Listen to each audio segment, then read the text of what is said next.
भारत का महत्वाकांक्षी space mission Chandrayaan-2 का विक्रम लैंडर के चांद पर कदम रखने से पहले इसरो से संपर्क टूटा। चांद की सतह पर उतरने से पहले विक्रम का सिग्नल इसरो में मिलना बंद हो गया।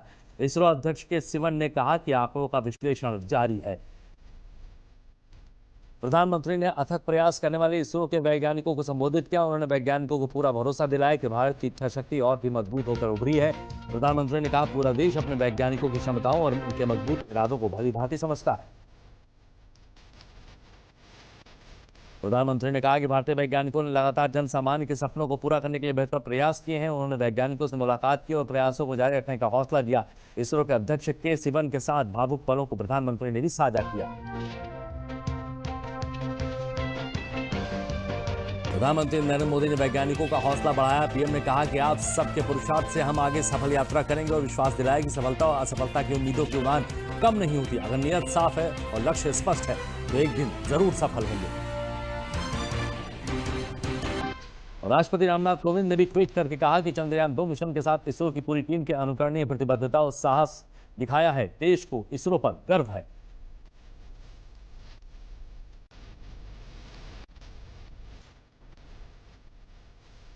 जम्मू कश्मीर में एक तरफ हर दिन बेहतर होते हालात, दूसरी तरफ पाकिस्तान को देखते हुए सुरक्षा के लिहाज से सुरक्षा बल कोई कोताही नहीं बरत रहे हैं।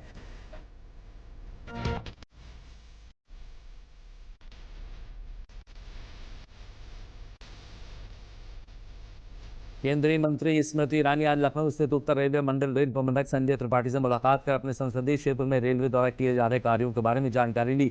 उन्होंने रायबरेली अमेठी के बीच 60 किलोमीटर रेलवे ट्रैक के डबलिंग के कार्यों के बारे में भी चर्चा की।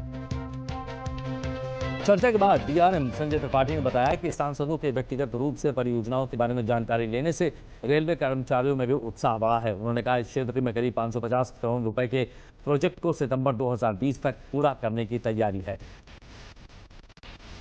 केंद्रीय मंत्री स्मृति ईरानी ने लखनऊ में मुख्यमंत्री आवास पर मुख्यमंत्री योगी आदित्यनाथ के साथ पोषण अभियान को लेकर बैठक की। इस अवसर पर मुख्यमंत्री ने पोषण अभियान को लेकर विस्तार से चर्चा की। 1 सितंबर से पूरे देश में पोषण माह चलाया जा रहा है। फतेहपुर जिले में कुपोषित बच्चे अब अस्वस्थ नहीं रहेंगे। जिला चिकित्सालय में स्थापित पोषण पुनर्वास केंद्र में कुपोषित बच्चों को बेहतर इलाज देकर स्वस्थ किया जा रहा है। साथ ही बच्चों के साथ मां के बैंक खाते में 50 रुपए प्रतिदिन के हिसाब से क्षतिपूर्ति भी की जाती है। पर्यावरण की रक्षा के लिए एक तरफ जहां सरकार के साथ साथ सामाजिक संगठनों ने वृक्षारोपण के लिए मुहिम छेड़ी हुई है, लखनऊ में समाज के कुछ लोग सामने आए हैं जिन्होंने बड़े पेड़ों में लगे ट्री गार्ड को रिसाइकिल कर नए पेड़ों को संरक्षित करके एक मिसाल कायम की है। कानपुर देहात जिले में नेत्रों ने दिव्यांग चैलेंजिंग विशिष्ट बीटीसी करने के बाद प्राथमिक विद्यालय कपराहट में भी प्रशिक्षण प्राप्त कर चित्रकूट में 2009 में शिक्षक की नौकरी पाई है और अब प्राथमिक विद्यालय के प्रधानाध्यापक हैं। उनके जज्बे ने उनके इस मुकाम तक उन्हें पहुंचाया है।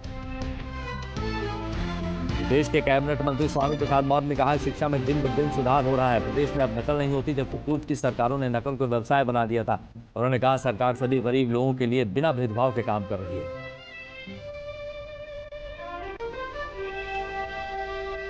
कल लखनऊ के केंद्रीय विद्यालय गोमतीनगर में केंद्रीय मानव संसाधन विकास मंत्री डॉक्टर रमेश पोखरियाल निशंक ने एक कार्यक्रम को संबोधित करते हुए कहा कि नई शिक्षा नीति 2019 से शिक्षा के स्तर में सुधार होगा।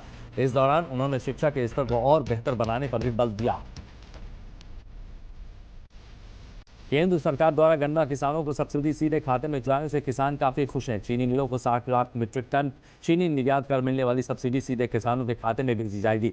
इस मामले पर किसानों ने बताया कि सरकार का यह कदम बेहद सराहनीय है।